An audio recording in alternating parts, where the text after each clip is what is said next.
Here's everything I ate on a luxury cruise ship. In my 9 years of travel blogging, I have surprisingly never stepped foot on a cruise ship before. That finally changed today. I'm spending the night on the Seabourne Venture, an expedition ship which normally goes to the most remote corners of the world, although tonight we're literally just floating down the River Thames. I have a feeling this is going to ruin me for all future cruise ship experiences, because look at my room, guys. It is so spacious and luxurious and not what I ever imagined a room on a cruise ship to be like. Now, the food kicked off with this little mimosa and smoked salmon canapé, which were waiting for me in my room. For lunch, I headed to one of the 8 restaurants on board for a lavish seafood buffet. I started off with this mushroom, tomato, and red onion number, followed by a seafood salad featuring some very juicy prawns.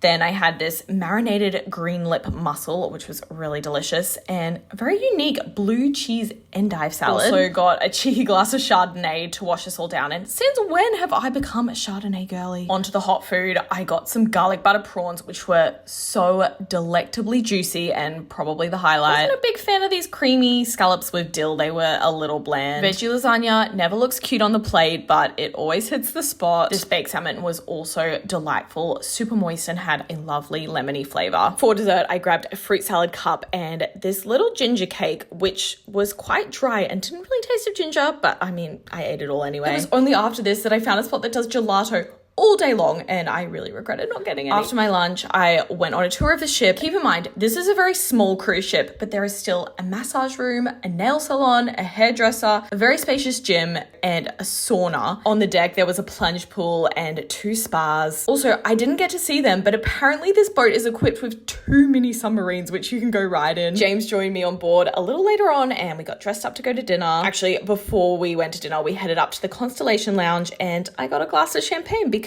why not live up the bougie life while I'm on here? Dinner was inside this big formal restaurant called The Restaurant. Very creative name. For starters, I ordered the twice-baked goat's cheese souffle, which was so light, fluffy, and creamy, and I just love me a souffle. For my main, I got the pan-roasted fish with potatoes, leeks, and a truffle dressing. The fish was cooked really nicely, but I would have loved some kind of sauce component to go with it. Also, I think the potatoes could have been just slightly more cooked, but, I'm nitpicking. For dessert, I got a ginger peach tartine with lemongrass, passion fruit, coulis, caramelized hazelnuts, and apple. Although this dessert had so much going on and it was a bit random, apparently it was made with no added sugar, so for that, I was kind of impressed with it. The next morning, we ordered room service for breakfast because, I mean, why not? I will admit, James's plate looked a lot more exciting than mine because he got eggs Benedict with all the trimmings. I just went with a simple fried eggs, hash brown, and tomatoes. As always, the hash brown was the highlight. I also got a bran muffin because I low-key love bran muffins. Is that weird? It was a tiny bit dry, but I still enjoyed it. Finished this off with a very aesthetic fruit plate and some orange juice. I was very sad to say goodbye to this ship after such a brief encounter, but I think I may be sold on the cruise life. So hypothetically, if I were to do a cruise, where do you guys think I should go?